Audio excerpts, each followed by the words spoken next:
I play Tuesday night pool for Old Oak. I always drive with my friend Jack Parker. He and I switched driving duties for 2 weeks. Few streets away, he lives. One of us would have to drive to every away game otherwise. My wife Lee and his wife are friends. I think Elaine has always liked me. More than Jack, Lee flirts with me. When Jack drinks a lot of beer, we argue on the way to and from the matches. He suggests he wants an open connection with Elaine. He seems to want to talk to me all the time. Today they call it lifestyle, but Lee and I don't like it. I usually have a beer after work on Fridays. The Talbot is the pub next to Barclay Company, where I work. My business friend Mark long travels with me. He manages my department, and is perhaps 10 years older than me. I feel sorry for him. Years have passed since his divorce. He still misses his ex. He lives alone in a vast old house and never dates. After a few beers, he starts to reminisce about his marriage. His limit is 3 beers, so I can get home before 9 without having to deal with him. My partner is Chinese. Although Chinese people prefer last names, she feels comfortable using Lee. She doesn't drink much, but she and her workplace girls go to a wine bar on Wednesdays. I leave her off and pick her up when she's ready to go home because she can't drive. The girls had persuaded me to stop for wine several times. Several Chinese customs are unusual in the West. Lee showers when she gets home, whereas I shower in the morning. If no one is coming, she dresses for dinner. She wears pajamas more than formal clothes. If I let her, she'd visit the corner store in her pajamas and slippers, but if her nightgown is too skimpy, she'd wear a robe. She generally cooks dinner in a sensual nightgown. She always wears underwear, even in pajamas or a nightgown. Unlike you, I always wear underwear. I never saw a woman with that much underwear. Her diminutive size limits her to bras at work, but she wears slacks and over a dozen rainbow-colored cotton underwear. Some red or black French knickers and thongs are see-through. Sexuality for my own enjoyment. We were in the bathroom one morning, finding cleaning products and extra toilet paper on shelves. 3 pairs of underwear hung from the borders. Leftover French panties from the previous evening's affair. 2 others were lavender and pink. When you shower, why wash underwear? Ace, I suppose. How come? She threw up toothpaste. I shared a college room with 2 men. Since I felt awkward washing and drying my underwear in the machine with their clothes, I did it in my room after showers. Should I hang them on the washer? No, they add color. Intrigued. Soon I noticed hints, trivial notions that came to me abruptly. It started after pool. Jack texted someone on his way to the car. Who are you texting every time we play? Elaine. I do that, after every game. Forwarding OMW. What is unemployed? On my way. Next week I drove. The furthest stadium is White Hart. 2 games became safety issues, so we ended late. His message was sent while driving. Even blind, I could see it was 3 brief emails. That was pointless until Saturday. Lee waited for the fresh fish to be cleaned and weighed at the grocery shop. Elaine blamed Playboys. Neil, where did Jack and you go Tuesday? Hello, Elaine.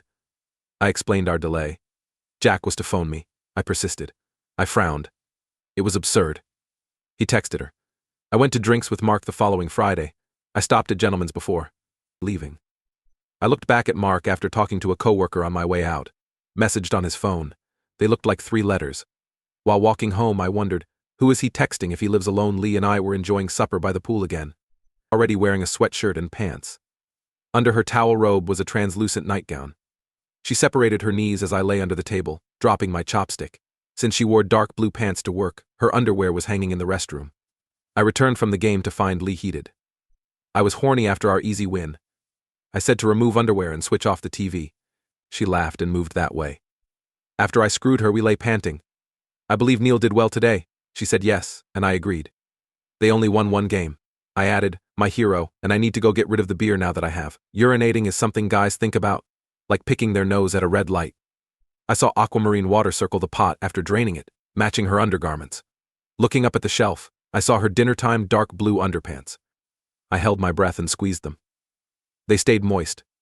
The other side of the shelf had lemon-colored, less wet sneakers. It appears she wore them to work today. Lee probably returned to her pink thong from when I penetrated her. Them and panties for work should be washed at home. The dinner blue ones were washed too. This was reconsidered later. Change her underwear again? No need. Elaine expressed worry. If Jack and Lee gave Mark an OMV, what would happen? I may have been going home when the texts arrived. I went to the pub Friday. Her phone was my first check the next morning. An OMW arrived as I left the Talbot. Lee stood and erased the message. I called Jack Tuesday. Is driving allowed today? Yes, please clarify your offline driving desire. I consider selling the Mondeo. A man in Oak wants to see it. We drank pints while watching the Wagoners arrive. In private chat with the entry list compiler, I requested to play last. Jack stood up for his match with his jacket over his chair and sleeves rolled up. I stated I'll be shortly because my customer arrived. After taking his phone from his jacket pocket, I left the parking lot and drove home with the line. After parking on a street, I quietly entered the house. I silently climbed the stairs after taking the thick Q end from its case. The scene outside the bedroom door was in my head. My friend Mark would drown, and Lee would lie on his back with his legs up to his ears. I chose to hit him over the head hard after considering my options. I didn't want to be charged with murder, but he should suffer. I knew I was in the correct spot when I opened the door. Lee lay curled on his shoulders, legs raised up. Her phone awaited an OMV message on the nightstand. I thought it would take them a few seconds to notice me. I used those seconds well. Mark was hit with my right jaw swing. He stumbled and sat on the ground, elbow against the bed's corner. I punched him again to lessen his pain, cracking his nose but not much. Lee got out of bed and faced me. I didn't want to hear what she said. I gently prodded her and smeared Mark's blood on one cheek. Stay mute and leave if you don't want this. I was astonished she followed orders because I would never injure her. Maybe she had never seen me so calm and furious. Mark stood up and I pulled him to the door. Lee, bring all your clothes downstairs unmade. I told Mark to kneel in the living room.